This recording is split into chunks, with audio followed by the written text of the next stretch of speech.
have kind of a non-sequitur religious question. I phrased it carefully. The proposition of agnostic atheism that there is no literal God in the objective universe, or at least no God humans would be interested in, is intellectually hard to assail. Still, there is good evidence that religious behavior is an advantage produced by natural selection. Do you think that self-critically acting in a way as if God exists is sufficient to leverage evolutionary wisdom, or must a religion's articles of faith be believed and defended in the same manner as literal facts? That's a good question. One of the things that I read when I was reading Carl Jung, he made this claim, which I really liked, was that whatever sits atop your pinnacle of value is functionally equivalent to God. That's good. That's really smart. Like, it's smarter than it sounds, which is the case with most of the things that Jung wrote, because it actually does turn out that our category systems are not so much about subdividing the material world into its appropriate entities, but about carving up our experience into categories of tools and obstacles so that we can attain certain valued goals. And so we're always directing our action towards the attainment of a goal, and so that means we're immersed in a value structure. And so Jung's point was whatever sits at the pinnacle of your value structure serves the function of God. Now, you might have a fragmented value structure, which means in some sense that you're psychologically polytheistic.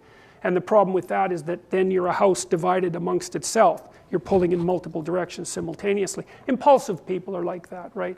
And they don't understand themselves because one day they go left and the other day they go right, and they have no control over themselves at all.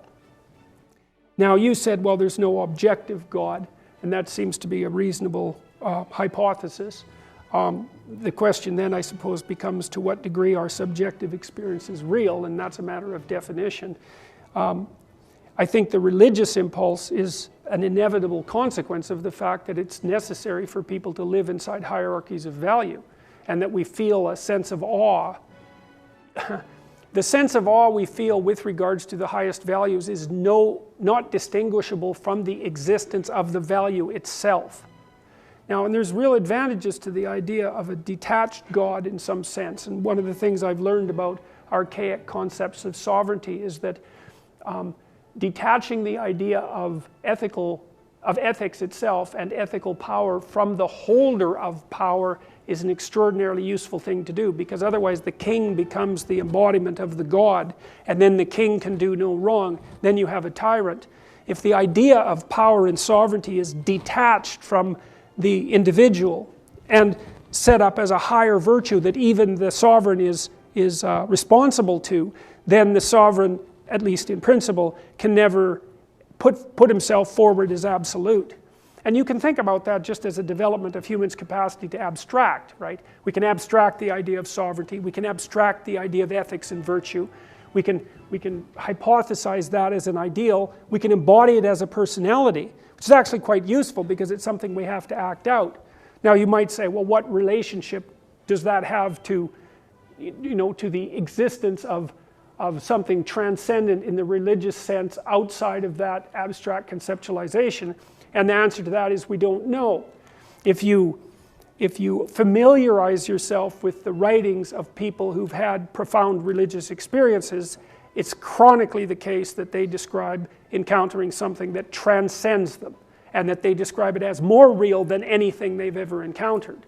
Now, whether or not that constitutes proof depends on how you define proof. So I'm not making a case for it one way or another, but I mean, Jung himself, when he talked about God, when he was being careful, he didn't talk about God, he talked about the God image in man. And he was careful never to formally state that the fact that there's an image of the ideal in the soul, let's say, an archetype, that provided concrete proof that such an ideal existed, in some transcendent manner. But the world's a weird place, and it's not something I would rule out. So it's not like we understand the world very well. And materialists, they try to encapsulate the entire world within the materialist philosophy, and like, more power to them. It's been an unbelievably successful tool. But we haven't cracked consciousness in the least. And there is something about consciousness that's world creating. and there's something transcendent about consciousness, and it also seems capable of a kind of infinite expansion. And it isn't obvious why any of that is the case. Not obvious at all. So, yeah. Oh, yes. Well, look, I mean, look. The ultimate minority is the individual. And the individual always stands in opposition with his or her truth to that of the mob.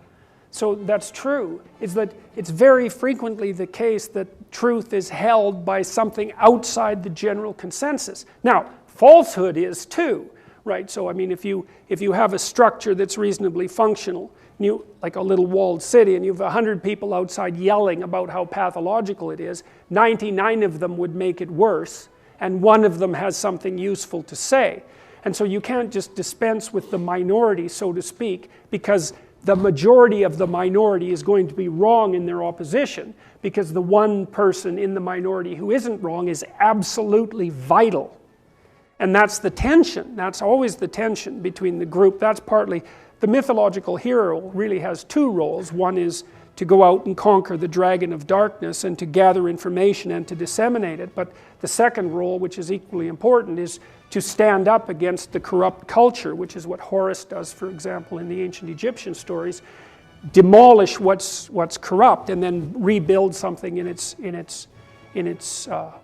the aftermath. You do that psychologically too, you know, because you have an interpretive structure through which you view the world. And now and then you run into something that's like a minority, a fact that doesn't fit.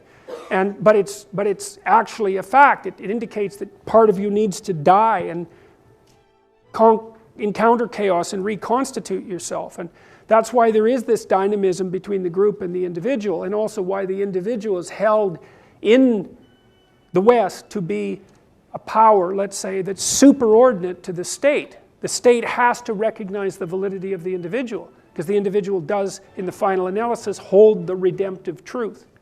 But to put that in minority groups, that's a whole different issue. That's a sleight of hand as far as I'm concerned. So, all right. All right, well, thank you very much.